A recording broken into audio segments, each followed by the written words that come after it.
Sebastian and I first met when we were creating a TV show together. We actually shot a pilot for that, and it was super fun. And really, one of the things that we glommed onto most from that was the relationship that he had with his dad. And so when we sat down to think about what kind of feature we wanted to write, it just made sense to try to expand that into a much bigger story about a son's love for his father, and also, you know, the fact that we all kind of deal with embarrassing parents who do a lot of embarrassing things, but at the end of the day, we just love them so much, and so much of who we are is rooted back to our relationships with that. So we just took that tiny seedling of an idea and expanded it to a much bigger feature-length story.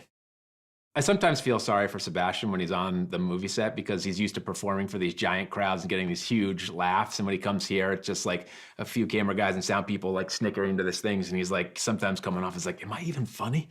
You know, but it really is like he's such a talented actor. It's funny for a guy who's performing for giant audiences how he can really contain himself and still be funny on such a small screen. And it's really remarkable. Not all comedians can make the transition from the giant arena, you know, to the small camera and the small sets. And he really is able to latch onto that part of himself that makes him funny in this space. And I think it's such a different arena. I'm amazed by how well he's done with the transition.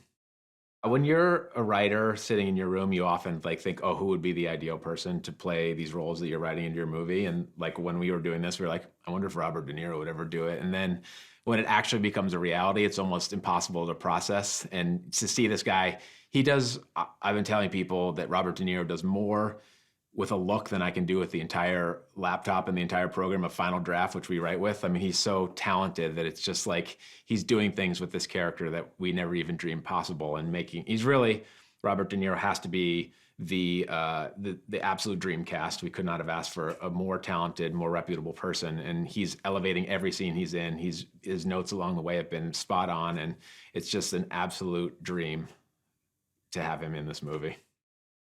Laura Taruso, who's our director, also grew up in a very intense Italian-American family. So I think she's bringing her own cultural background, but also like a real warmth and understanding to how this family works and how they always operate from a love-first mentality. And she's also just a very funny person who's been plussing the material the whole way and, you know, adding things to the script and really making it concise. And I think the warmth, her humor, and her control and command of the actors and her relationship to them is really bringing this thing to light in a way that I couldn't have dreamed possible.